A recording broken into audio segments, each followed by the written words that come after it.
Okay, so let's quickly talk about the ion Torrent DNA sequencing. So before we go to the sequencing, number one, we have to talk with the construction of the DNA library. So the DNA library has basically three processes. Okay, the first one, this is a DNA fragmentation or a PCR of a target molecule. So if you want to, let's say, analyze 500 genes, which represents like a drug targets, you can do PCR, or you can just cut the DNA down with restriction enzymes or a physical means to create these multiple pieces of DNA. And number two, we have to add adapters, okay, at the end, both ends of the DNA sequencing, okay?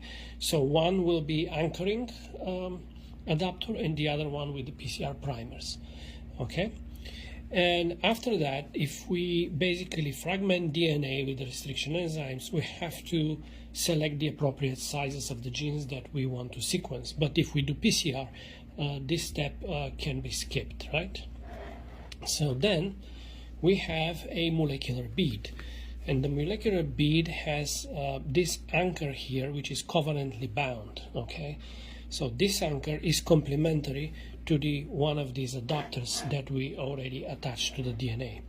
So, but we have to work with the single-strand DNA. So we're going to melt this DNA and then we're going to hybridize it on top of the molecular bead.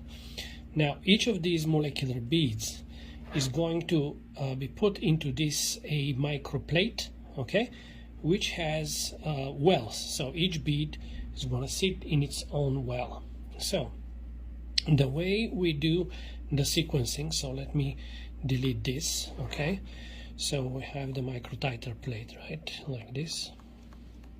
So the way we do the sequencing is when we add a base, remember in the pyrosequencing, pyrophosphate will be released. So this is the basically the base like this, and we have pyrophosphates, okay?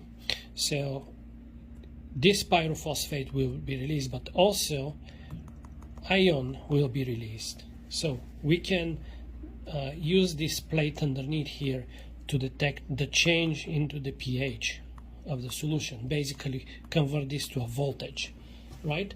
So every time we add a base, the one base at a time, right, the ion will be released. So if we have a sequence which is like this, for example, and you add two bases at the same time, the pH or the voltage is going to go ×2, so we can delete it, okay? This will actually happen in every single well, so it's a high throughput system to screen all of the gene targets that you intend to sequence.